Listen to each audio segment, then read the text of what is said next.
Chinyu sat at the small wooden table in their living room, the dim glow of her laptop reflecting on her face, as she filled out yet another job application. The ceiling fan above barely stirred the thick August heat, but she paid it no mind.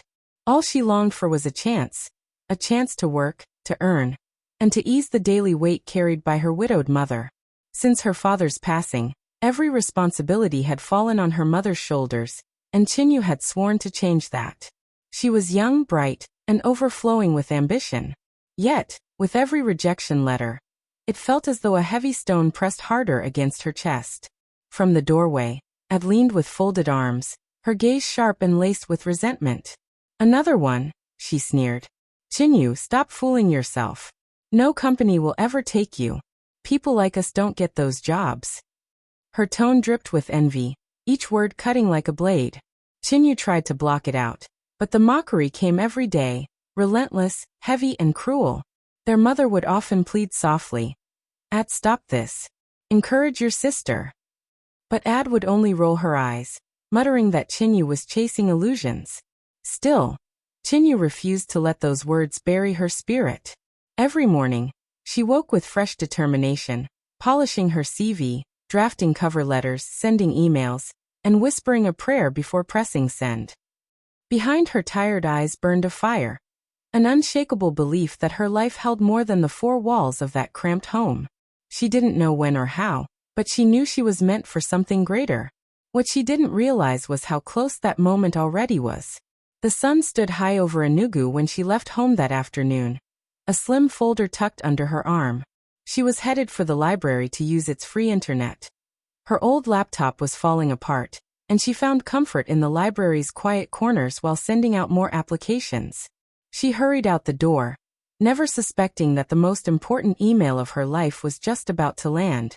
Moments later, the familiar chime of a new message rang from her laptop, still sitting on the table.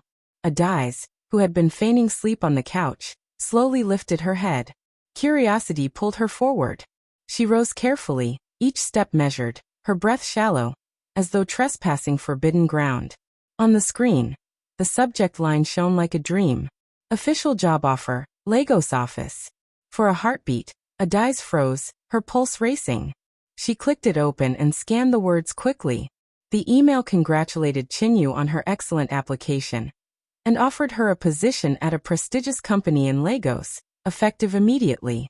The salary, the benefits, the role, it was everything Chinyu had prayed for. But instead of joy, At's face twisted with something darker. Jealousy surged hot in her chest. She could almost hear the neighbors praising Chinyu, see their mother's proud smile, feel herself fading into the background. For years, Ad had been the louder, more confident sister, but now Chinyu's persistence threatened to eclipse her completely. Her hand trembled on the mouse. Yet envy won. With a single click, she dragged the email into the trash. Her chest tightened like she'd swallowed poison, but she wasn't done. She opened the trash folder, hesitated, then pressed empty. The screen went blank. The message vanished forever. Breath heavy, Adiz leaned back in the chair and whispered with a bitter tremor in her voice, "Let's see you succeed now." Her words hung in the air like smoke, sharp and cruel. The room returned to its quiet rhythm, the fan humming above, the laptop screen dimming. To anyone walking in, it would seem nothing had happened. But in that silence, a future had been stolen. When Chinyu returned later, weary yet hopeful, she gave her sister a brief smile before freshening up. She never noticed the faint smirk on Ad's lips, nor imagined that the chance she had prayed for had already slipped away under her own roof. That night, she sat down to check her inbox, unaware that her greatest blessing had been erased by the one she trusted most. Days crawled by, each one dimming Chinyu's hope. At first, she told herself to be patient. Maybe the company needed more time. Maybe the email would arrive tomorrow. Each morning she rose, whispered a prayer, and refreshed her inbox. Each morning, the screen met her with silence. No messages. No good news. One afternoon, beneath a tree outside the library, she listened as her friends chattered with excitement. "I just heard back from that company in Lagos," one said, beaming. "Me too," another laughed. "They called me for an interview next week." Their voices rang with joy and relief. They looked at Chinyu, expecting her to share her good news as well. She forced a smile, shook her head and murmured, "Not yet." Outwardly calm, but inside her heart sank like a stone.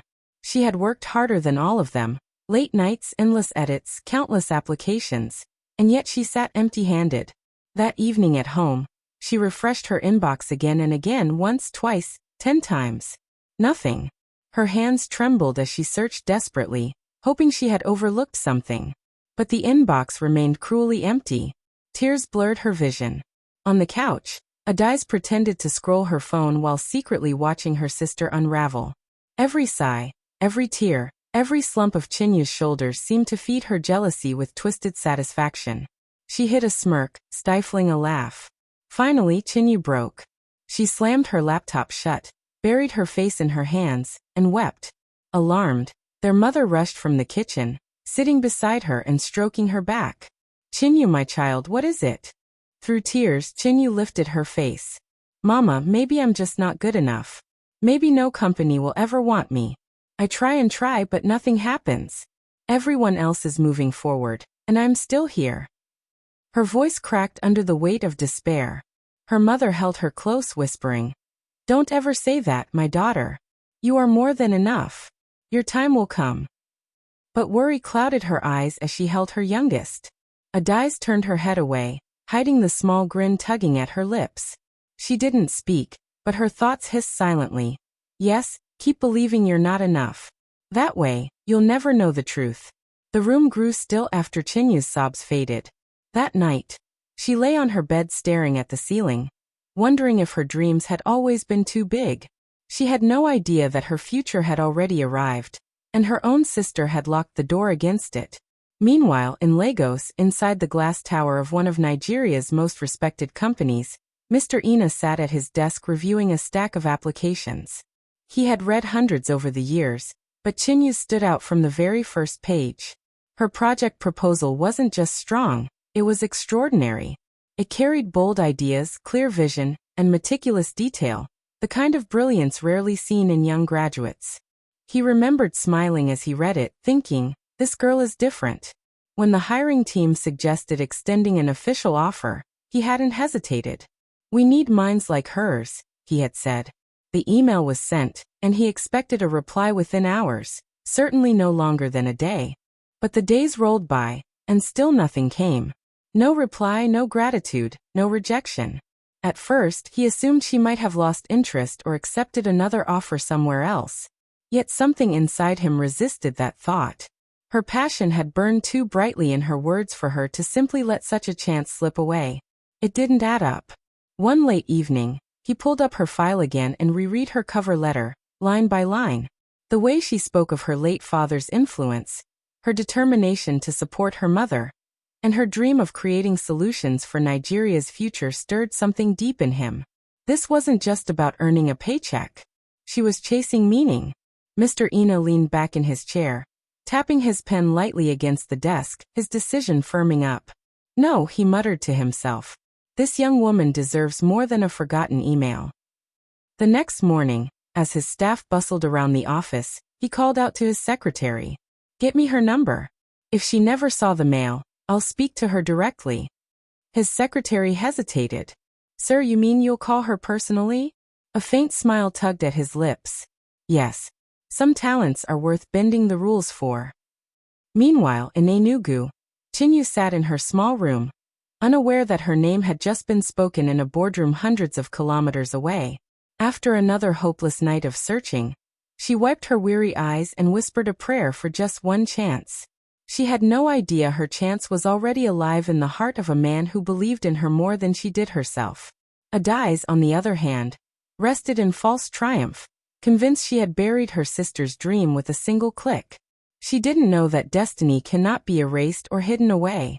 She could not imagine that the very head of the company was preparing to step down from his high seat and knock on the very door she thought she had sealed shut. Fate was already moving. Somewhere in Lagos, Ayo reached for his phone, ready to change Chinyu's life forever. It was a quiet morning in Enugu.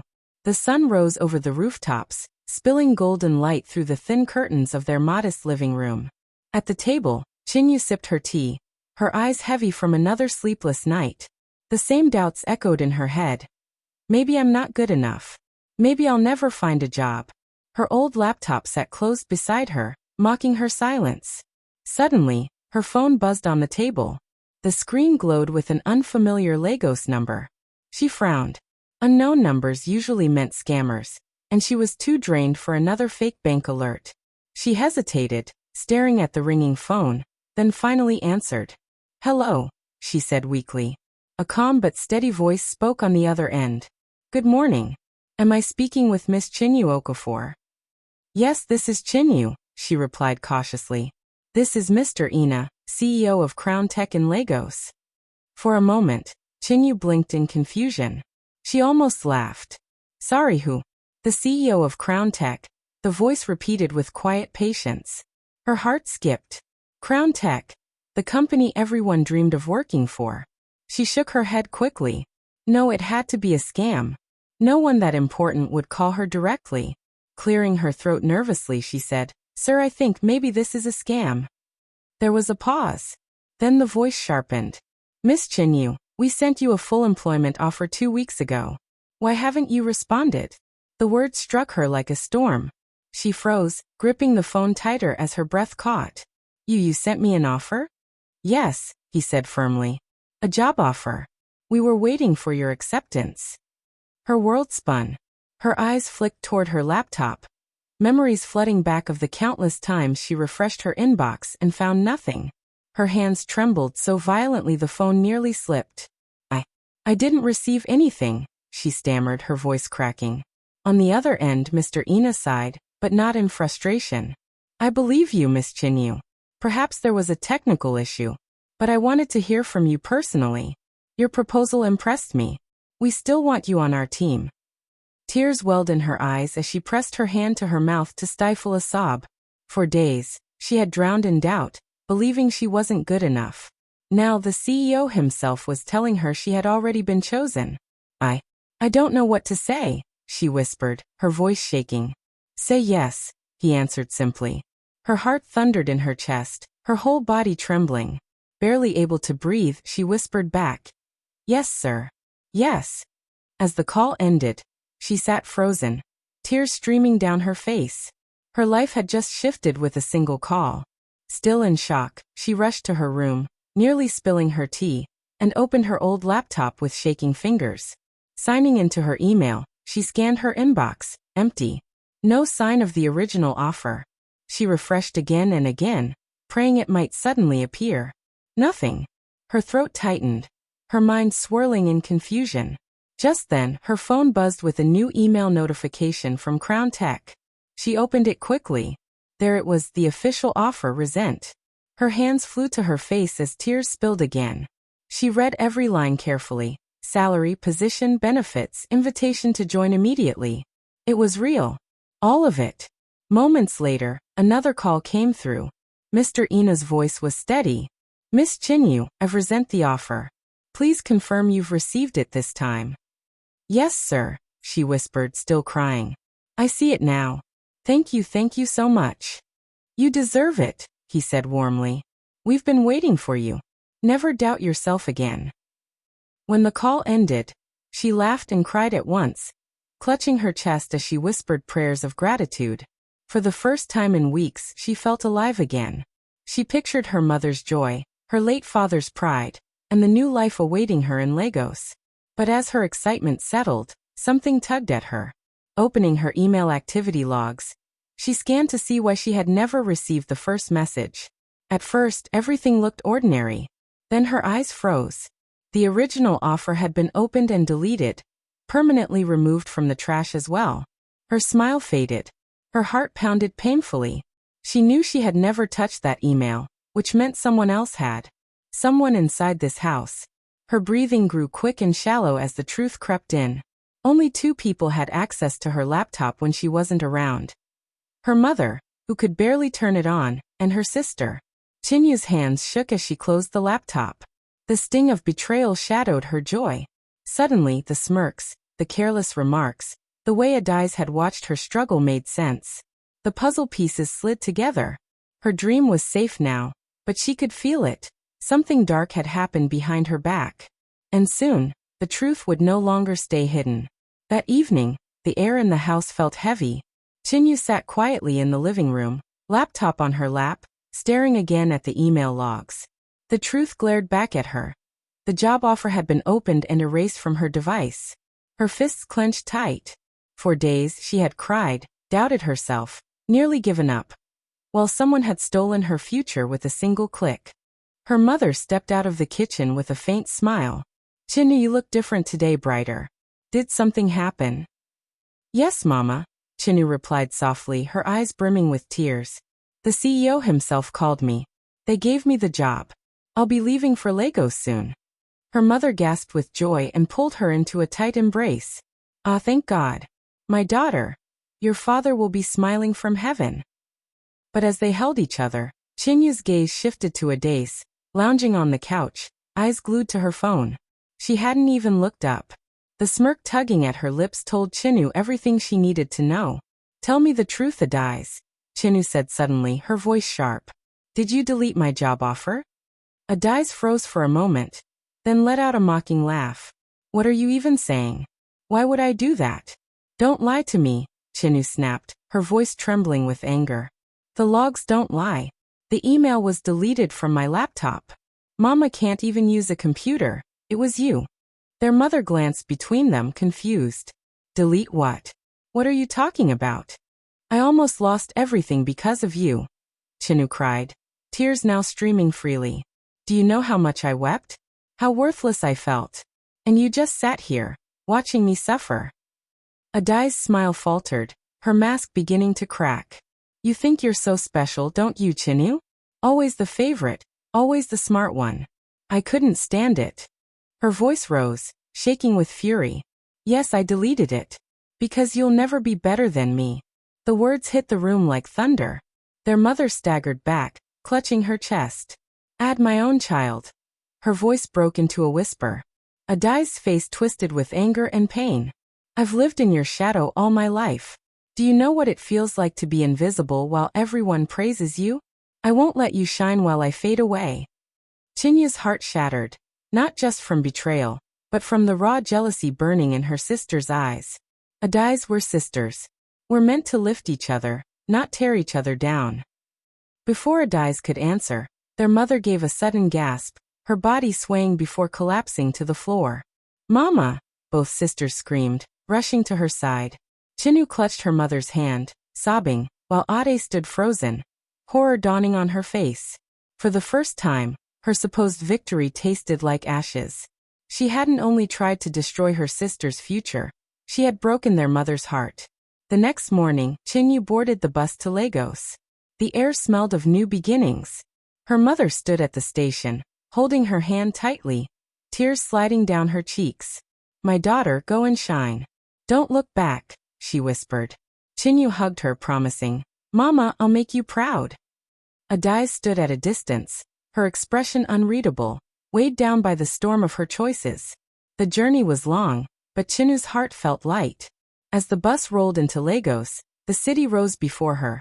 Towering buildings, endless traffic, the constant hum of possibility. She gripped her small bag, carrying more dreams than belongings, ready to step into the future she had fought so hard to claim. Her first day at Crown Tech felt like stepping into another world. Shiny floors reflected the rush of employees, and her ID badge felt like gold around her neck. She introduced herself shyly, but her brilliance soon spoke louder than her nerves. The project she had submitted wasn't just impressive on paper. She had the vision and skill to bring it alive. Within weeks, colleagues began to notice her dedication. She stayed late, asked questions, solved problems others overlooked. Her name started to circulate in meetings, spoken with admiration. One afternoon, Mr. Ina himself walked into the office and called her aside. Chinyu, he said warmly, your work speaks for itself. From today, I want you working directly with me on the company's biggest projects. Her heart nearly stopped. The CEO himself was offering to mentor her. She nodded quickly, fighting back tears. Thank you, sir. I won't disappoint you. From that day, her world changed. She sat in boardrooms she once only dreamed of, learning the secrets of leadership and strategy. Mr. Ina treated her like a daughter, guiding her not only in work but in confidence. He taught her how to present boldly, command respect, and recognize opportunities others missed. Months passed. The girl who once cried over a silent inbox was now celebrated as a fresh voice in Nigeria's corporate world. Magazines featured her face. Her ideas were quoted in articles. Her name carried weight in Lagos. Every evening, she called her mother to share her victories. "Mama, today I presented before the whole board. Mama, they approved my design." Each update filled her mother's heart with joy, wiping away the memory of past tears. Yet deep inside, Chinyu never forgot the darkness she had overcome. The betrayal lingered, but it fueled her instead of breaking her. She worked harder, climbed higher, proving not only to her sister, but to herself, that no jealousy, no lies, no hidden hands could erase what destiny had written. Chinyu was no longer waiting for chances. She was creating them. Back in Ogu, Adai's world unraveled piece by piece. At first, she pretended not to care about Chinyu's move to Lagos. She convinced herself her sister would fail, that the city would crush her dreams. But soon, whispers floated through the neighborhood, burning like fire. "Have you heard? Chinyu is thriving in Lagos. They say she's already leading her team." Her photo was in the papers last Sunday. Adai's heard it at the market, on the street, even in church. Each word cut deeper. She forced a smile, nodding as if proud, but inside she burned with shame she couldn't hide. Her own life collapsed. At work, bitterness consumed her. She lashed out at colleagues, argued with her boss, until one day HR handed her a termination letter. "We can't keep you here anymore." With no income, she returned home defeated. The same home she once mocked Chinyu for being stuck in. Friends who once laughed with her slowly drifted away, tired of her bitterness and constant complaints. Calls went unanswered. Conversations stopped when she entered the room. The truth was clear. While Chinyu's star rose, hers dimmed. Nights were the hardest. She scrolled endlessly, only to stumble upon posts about her sister's achievements. Photos of Chinyu in sharp suits, standing beside powerful figures, headlines declaring her a leader shaping the future. Her sister's smile glowed from magazine covers. Adai's would toss her phone aside, tears running down her face. "Why her? Why not me?" she whispered. But deep down she knew. Chinyu had built her path with integrity and persistence. She had let envy poison her own. Even neighbors noticed. Their greetings carried pity. Some whispered loud enough for her to hear. "That's the one who laughed at Chinyu. Look at her now." Each word was a knife. Her mother, though still loving, couldn't hide her disappointment. She no longer asked Ade about her future. She only spoke with pride about Chinyu's success. The distance between the sisters widened until Ad finally felt the crushing weight of her choices. Her jealousy hadn't stopped Chinyu. It had destroyed her instead. Meanwhile, Chinyu's face shone brighter with every magazine cover, while Ad shrank further into the shadows. The grand hall in Abuja glittered with light as leaders, entrepreneurs, and journalists filled every seat. Cameras pointed at the stage. Chinyu stood tall at the podium, her confidence radiating as she began her keynote speech. She spoke of resilience, of hope, of refusing to give up even when life tried to break you. Every word carried the weight of her journey, and the audience hung on to her voice. Applause erupted again and again. But then her eyes froze. At the very back of the hall, half hidden in shadows, sat Adai's. Her once proud sister looked small now, her head bowed, clutching her bag as though she wanted to disappear. For a moment, Chinyu's chest tightened. The betrayal still hurt, but so did the love that came with sisterhood. She drew a deep breath, her voice steady but trembling with emotion. "They tried to delete my future," she said, her words echoing through the microphone. "But what is meant for you can never be erased." The hall went silent for a heartbeat, then exploded. The audience leapt to their feet, cheering, clapping, shouting her name. Cameras flashed, capturing the moment that would spread across Africa within hours. Her words lit up social media, turning into a beacon of hope for thousands of dreamers. Chinyu smiled through her tears, standing taller than ever. Her pain had become her strength. Her scars had become her power. And her story had become a light for others. At the back of the hall, Adai's lowered her head, crushed by the knowledge that the whole world now celebrated the sister she once tried to silence.